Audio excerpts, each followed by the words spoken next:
you're balancing centralization and decentralization. You're balancing the need to standardize specific processes and policies so that you can scale.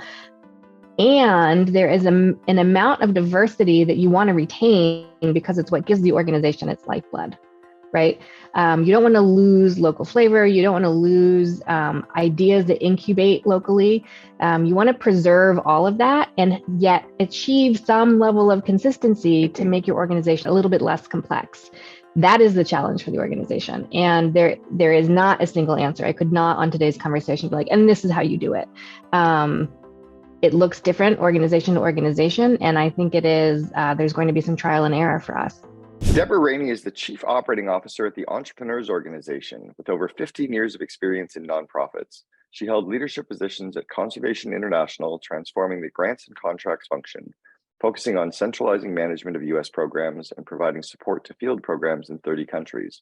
Deborah also held a leadership position at the Red Cross, providing oversight and leadership to the grants management and donor strategy programs, where she was responsible for the overall performance of the programs. Deborah joined EO in 2021 and since then has worked closely with the CEO in several areas of the organization to offer more than 16,000 entrepreneurs the best membership experience. Deborah, welcome to the Second in Command podcast. Thank you, Cameron. Good to be here.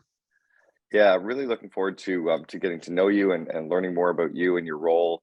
The EO, the Entrepreneurs Organization, has been huge for me in my career. I was a member back from 95 to 2000. I met Brian, who is the CEO of 1-800-GOT-JUNK. We were in a forum together. And really because of that, probably springboarded my career, because that was where I became really the first true COO, and really from there built the foundation of everything I've done. So really, really important organization for me. So I'm curious what it was for you that got you involved in EO, what got you to leave kind of the traditional nonprofit world for something that it's almost not even a nonprofit. It's like so businessy, right? Yeah, and that was one of the attractions for me, was that it didn't sound like any of the nonprofits that I had worked with or for. And I could immediately see that there was a lot for me to learn and grow in the organization. And I was up for the challenge. After a number of years in a very traditional nonprofit setting, you start to kind of itch for something a little bit more challenging. And I think the draw for EO is when I thought about the size of its membership, and I think about all of the people who are sitting all around the world, who are budding entrepreneurs, who are already successful entrepreneurs, and what they can contribute to the world, right? I mean, that's kind of a massive thing to think about. And I thought, well, that's pretty cool. I kind of might want to get into that. It's interesting because often the entrepreneurial world is kind of on a different side of the line or a different side of the street, often from the nonprofit world. Mm-hmm. I like that you saw the impact of the entrepreneurs. And I think we often feel it because we're writing checks and hiring people and I always have felt this massive sense of obligation to my employees and their families. And I'm like, I have to grow this business because I got to pay them, and they've got jobs, and they quit their job to come and work for me. And look at what we're doing with our customers. And it's cool that you kind of saw that. Is there more of a global reach in this role for you, or were you involved in other organizations that were truly global? Like, did your scope entail that as well? I was already in organizations that were very global. So this wasn't a bigger global reach per se, just completely different audience. In the nonprofit world has evolved such that the traditional nonprofit world has evolved such that they see the importance of bringing private sector to the table to solve some of the problems they're confronting, but not really fully understanding what that might look like or could look like. So I like the way you put it, kind of the other side of it. That was part of what was really interesting to me.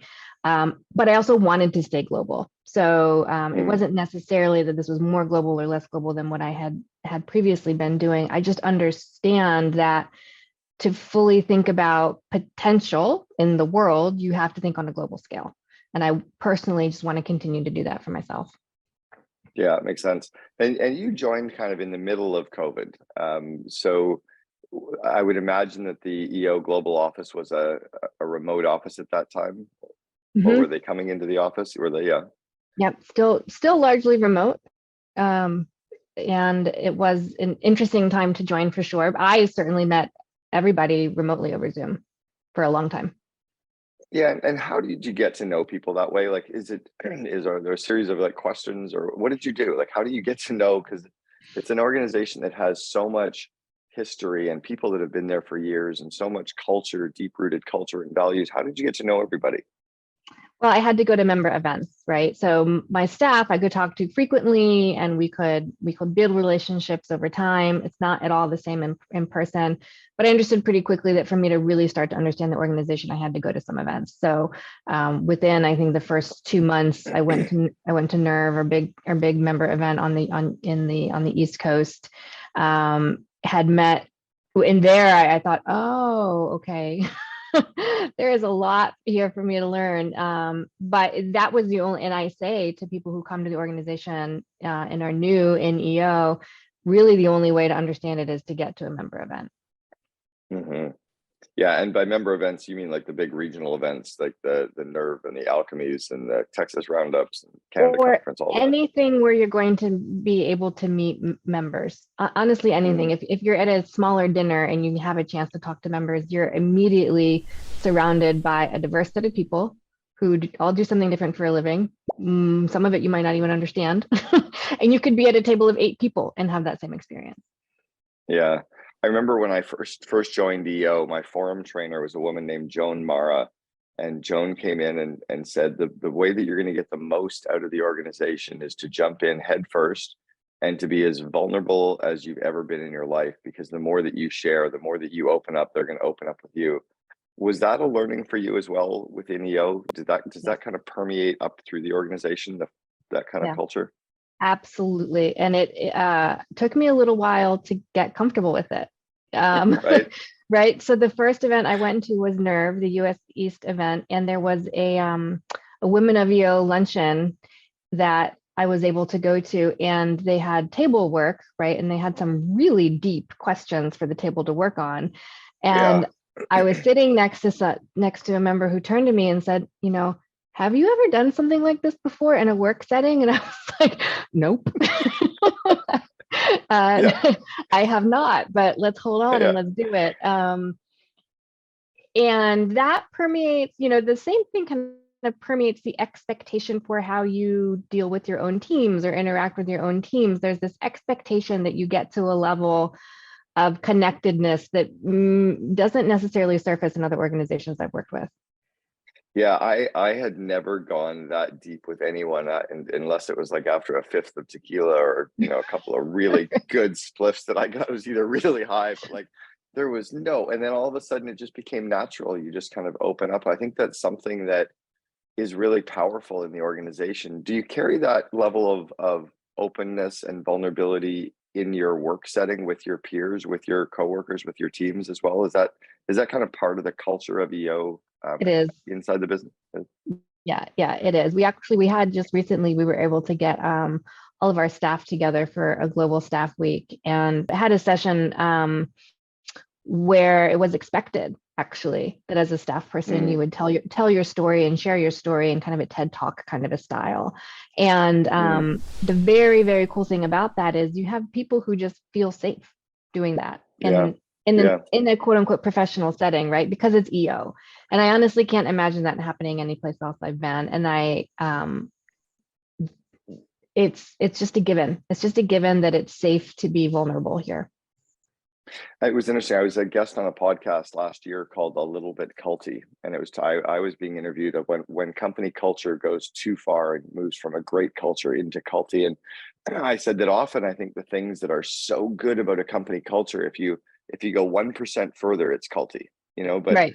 this vulnerability it's kind of culty, but God, it's really good, like it really works and people really like it. So how do you socialize that with somebody who's new? Like, let's say it's a VP that you're bringing in from another organization that this is like radically new to them. How do you socialize this for them without scaring the heck out of them? Well, we are lucky. You lead with our values, right? So EO has a great set of values, right? And one of them is trust and respect.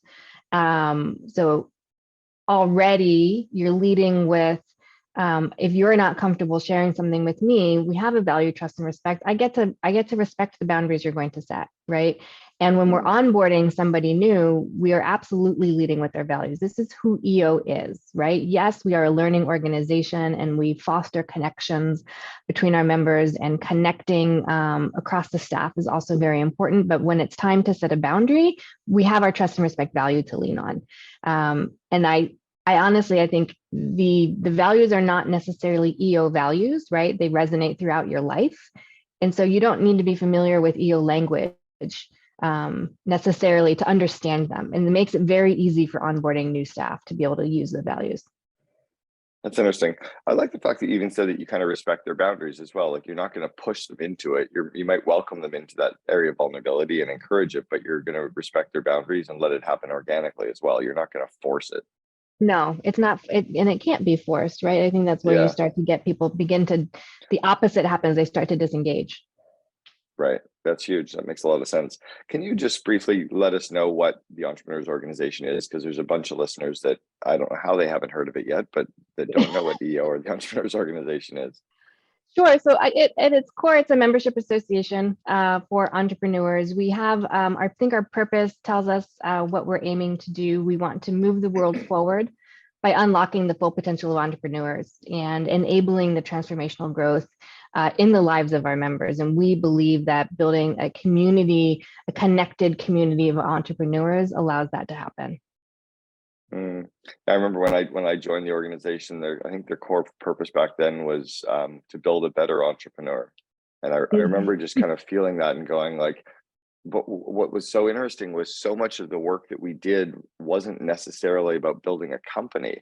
It was building a better human that was leading a company, or building a better human that was going back into their relationships. Like, I took so much stuff out of EO and out of the forums and out of the membership events that had nothing to do with work. There was stuff around sexuality, there was stuff around relationships and around communication, and stuff that probably impacted my personal lives more than it ever had on my business.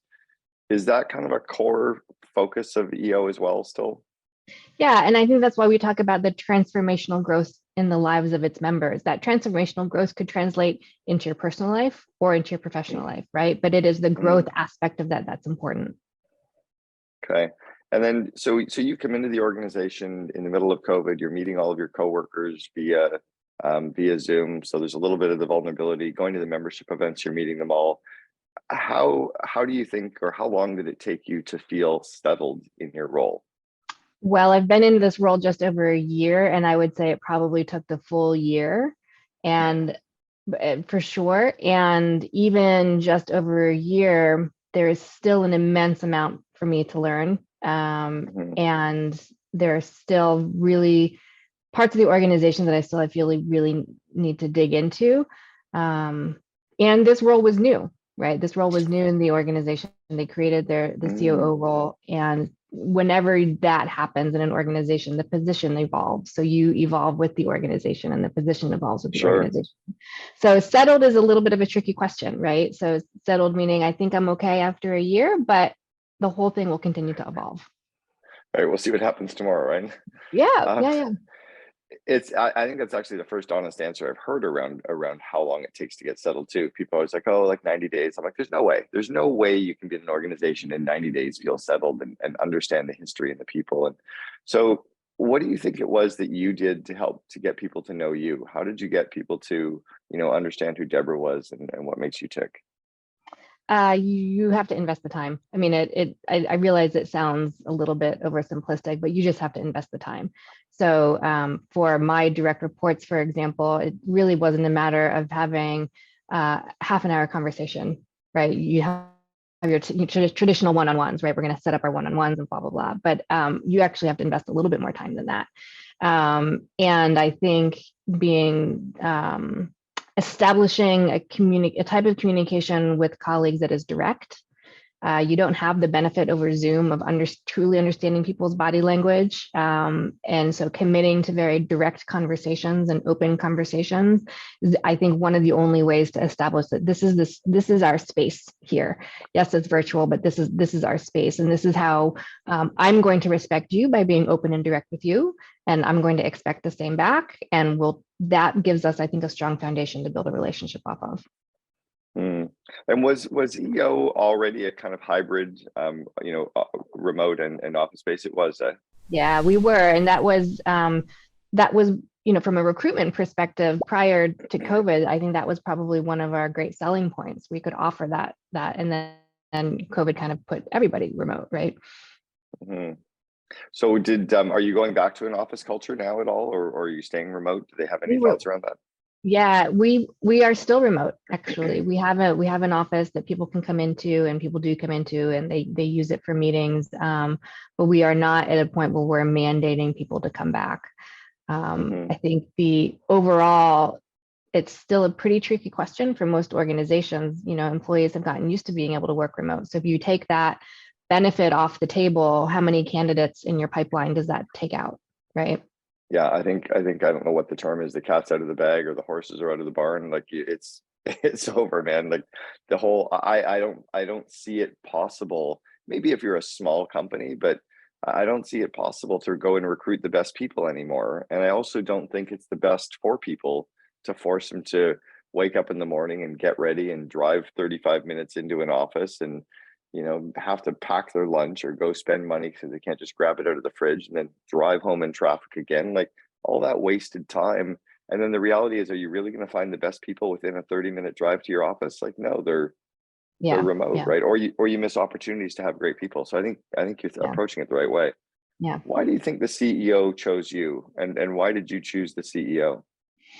Um, we had a very long series of conversations before I accept. Well, before she decided to extend an offer and before I decided to accept the job, over the course of multiple months, actually.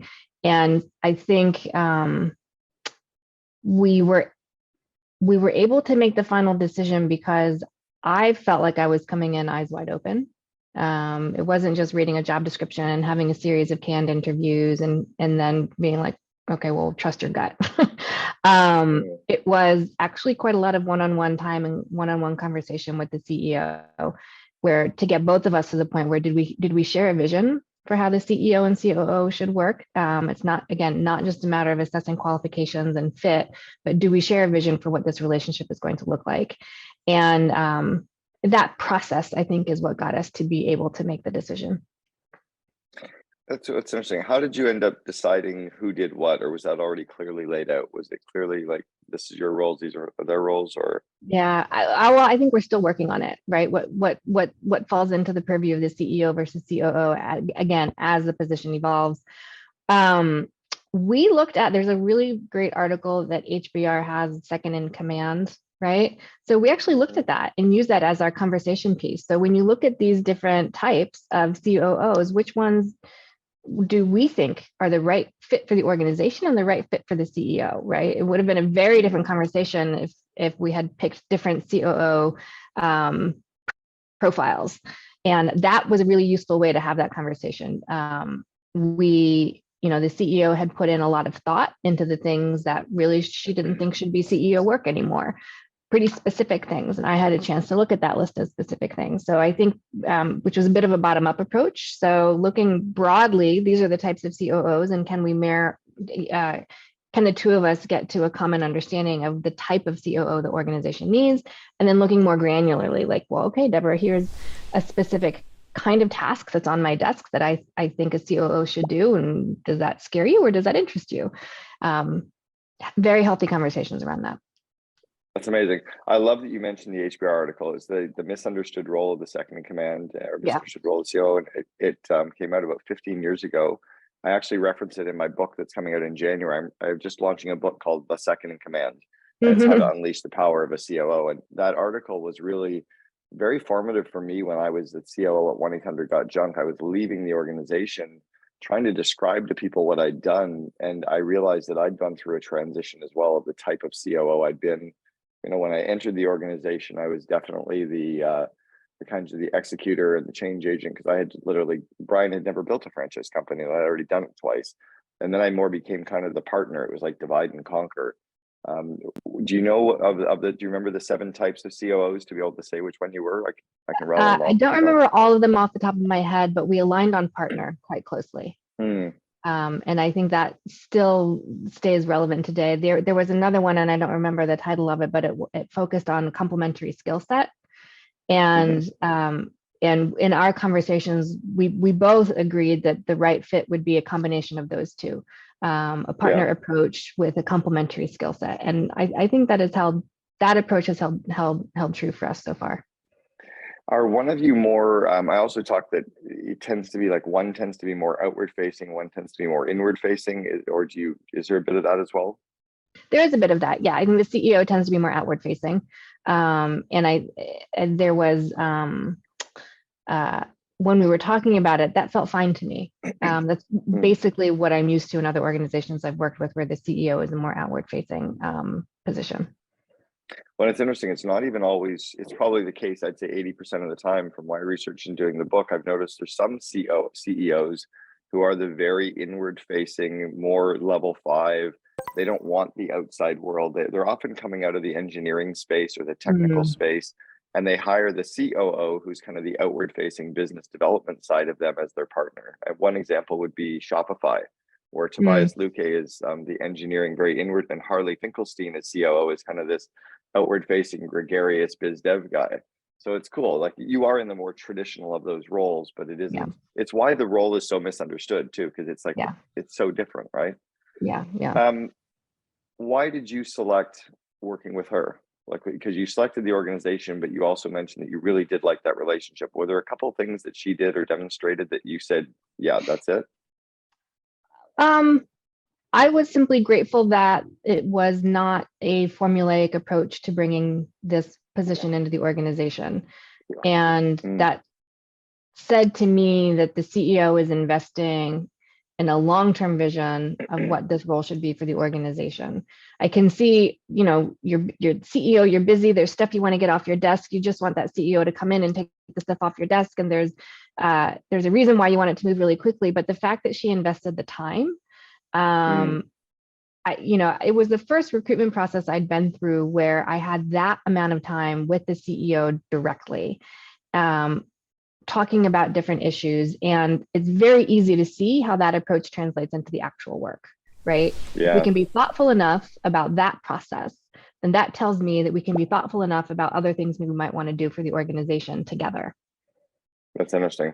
All right. So one of the big differences between EO and like the normal world is you've now got these 16,000 members who all have opinions. All 16,000 of these very type A individuals tend to have opinions on how the organization should grow and be led. And they tend to have a global chair, someone that they've kind of elected as their, what's the chair's role versus the CEO's role? The board, how do you interact? Chair's role. Yeah. I think it's also evolving for the organization. As the organization thinks about its long-term future and what that will look like, getting the board into the oversight role and not executing, but embodying what that oversight role will be, is the direction that we're going in. And I think the board is already pretty solidly there. I think that is where you end up with a little bit more of the traditional CEO versus board role, right? Where the CEO is delegated to execute for the organization and the board has some level of oversight over that. Interesting. All right. So here's it's stewardship. Yeah. Here's one of the things that has always driven me bonkers about EO, and it's not just EO, by the way. There's a couple of other membership organizations that are kind of similar, but every single city or every chapter tends to have their own rules in some way. Like, oh, we've set this bar, only we're closed for membership. And I don't understand how an organization works around that. How do you embrace that and work around that? Or does it drive you bonkers too? It doesn't drive me. It's hard to have the standardization, right? Like, it's hard to say, I don't know. So go ahead.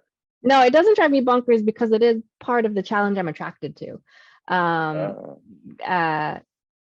There is the trick, and if I figure out the trick, then I myself will go on and build a very successful business. But the trick is, how do you get flexibility within a framework? right? And it's actually, this is no different at EO than it was in any of the global organizations that I worked with in the past, right? You're balancing centralization and decentralization. You're balancing the need to standardize specific processes and policies so that you can scale. And there is an amount of diversity that you want to retain because it's what gives the organization its lifeblood, right? You don't want to lose local flavor. You don't want to lose ideas that incubate locally. You want to preserve all of that and yet achieve some level of consistency to make your organization a little bit less complex. That is the challenge for the organization. And there is not a single answer. I could not on today's conversation be like, and this is how you do it. It looks different organization to organization. And I think it is, there's going to be some trial and error for us. Holy fuck, though, you just kind of nailed it with the whole thing of what you just said is amazing. But what you nailed with me was also the flexibility within a framework. Yeah. Like it just totally actually makes sense. And you need to embrace that, right? Because it is, as you said, the lifeblood. If we're so rigid and everyone has to do it one way, it kind of shuts down that energy and it shuts down that lifeblood as well. Yeah. So it will be whatever that space is where we hit a balance there. It's going to evolve over time, right? Because as the creative energy itself evolves and challenges the standards, and the standards have to also become flexible, the whole balance of it will continue to evolve. I think it is articulating. First step is articulating that you want to achieve some sort of a balance there, and setting the expectation that we're looking for some sort of a balance there. How did you learn the organization coming in? I think you said there was a lot of the communication, a lot of time with people, but how did you get to learn about the rest of the organization? Were there any tricks there as well, or any questions you asked? Or I don't think there's anything different than what I've said so far. Attending different events was key. I had the first year, my first series of board meetings helped me understand how the governance of the organization, and understand how the governance of the organization impacts the operation of the organization. I had to go through those, a series of several quarterly board meetings before some of the pieces of the puzzle came together for me. It takes the time it takes. Do you resist the urge to make decisions in the first little bit? There's like that popular book, The First 90 Days, that you're not supposed to make decisions, you're supposed to observe and ask questions. Did you follow any of that kind of framework at all? Or did you come in and week 2, you're like, slash people and do this? Yeah, absolutely not. No, very much in observation mode in the beginning. And I think it wasn't as if anything was severely broken or on fire, right? But the organization was, like everybody else, pulling itself out of COVID in the middle of the Great Resignation, figuring out how all of those pieces were going to impact the organization. And so in that little bit of a delicate space, observing was actually quite important at that point. What do you do when you're observing and you notice them? Do you just write down the ideas, or? Well, first it's a matter of just deciding, do I have to squash this now, or can it wait, right? And especially early on when you're building relationships, I think most of it can wait until you're able to connect with somebody one-on-one, unless it's something that's about to catch fire. And then it's weighing, do I have to actually swoop in and fix this, or can I let that person ride it out and learn on their own? And it just depends on how risky the particular issue is. I'm doing some work with, I've always had coaches in my life, whether it's a relationship coach or a sex coach or a business coach. And so I'm working with a relationship coach, a communication coach, and she's working with me on that just in my personal relationships, like not trying to fix everything right away and just letting it sometimes sort itself out. And it's hard, sometimes it's hard to do, but it's always the right thing to do, I think, as well. What about your growth as a leader? Where do you think you've really grown over the years, and where are you working on currently? Well, not unlike other parts of your life, you grow by messing up a lot, and you grow through doing some hard things. Early on, I'm thinking early on in my journey as a supervisor, for example, I made a lot of mistakes early on. I think most of us do, right? That made me a better team leader. But it also made me, it required me to sit and reflect on the fact that I messed up and I had to do things differently. So I think instituting that practice of forcing yourself to reflect and not just move past those moments because they were uncomfortable is actually really important. I think it makes you better over time. Where I would say working on, I have I have a tendency to want all of the information all at once, to be able to see the picture. And sometimes you can't see the full picture. And especially in a remote world, in an organization as complex as EO, you have to be a little bit uncomfortable in discomfort, I think, sometimes. And that's something I'm trying to work on. Interesting. You're pretty aware as a leader too, that you're thinking of this stuff at a different level. Do you learn from books, from coaches, from courses and stuff as well, or is a lot of it, because it seems you are very high in introspection and the reflection, is that where most of your learning comes from as well? Yeah, I think most of it is so far has been through introspection. I've just started to work with a coach who is helping me see some other spots that I might not have acknowledged before that need some work. One of the things I loved about EO was just the exposure to all of these different thought leaders too, and just being able to sit at the side. And I'll tell you, if you get a chance to attend the EMP program, highly encourage you to drop into Endicott House and hang out there for 3.5 days. It's a really special, very small part of EO, but it has made massive difference in the organizations of thousands of entrepreneurs over the last 20 odd years. It's a really cool program. The people that report to you now, what's your kind of day-to-day focus with them, and are you working on growing them, and what areas are you trying to grow them, if yes? Sure. So I have a few different teams that report into me now, and they each take a different level of focus. For most of the first year, I spent a lot of time and attention on our people and culture team, and getting that team needed a little bit of stability, needed to change some of its practices and processes, and some of the work it had been doing over time needed to evolve into a more modern space. Some of its recruitment practices needed to change as the labor market around us was changing. So it's been a good amount of time in that first year with the people and culture team. Appropriately so. I think that organization is about its people. I think working with teams, I'm lucky that I have a lot of diversity of thought in the teams that report to me. And so it just kind of depends which ones I have to spend more time with than others. Some are quite good on their own, and you can just let them run. Some of them need a little bit more of investment, and I think you just have to be aware of that. It's just adopting with the situational leadership. You talked about the people and culture team and some of the changes there. Can you give us a couple of, or one even specific thing that you had to work on? Our recruitment practice. With the changing labor market, the traditional recruitment approach doesn't get you the candidates you need as quickly as you need them. So we had to just think about being more less transactional and more personal in our approach. Do you use recruiting agencies at all, or is the network big enough within EO that you can just leverage the network as well? We do on occasion, depending on, particularly for highly specialized roles. Yeah, it's interesting. The whole recruiting market right now, the labor market is completely changing. Have you noticed anything around pay? Oh yeah, absolutely. When most organizations that I have spoken to are all dealing with the same compensation challenges. What are you doing there, or what are you seeing around compensation? I mean, and just to timestamp this, it's we're doing this recording November of 2022, and it feels like we're kind of we've had 3 or 4 or 5 months of interest rates being raised, and inflation is absolutely here. What are you guys dealing with, and what kind of changes are you seeing specifically?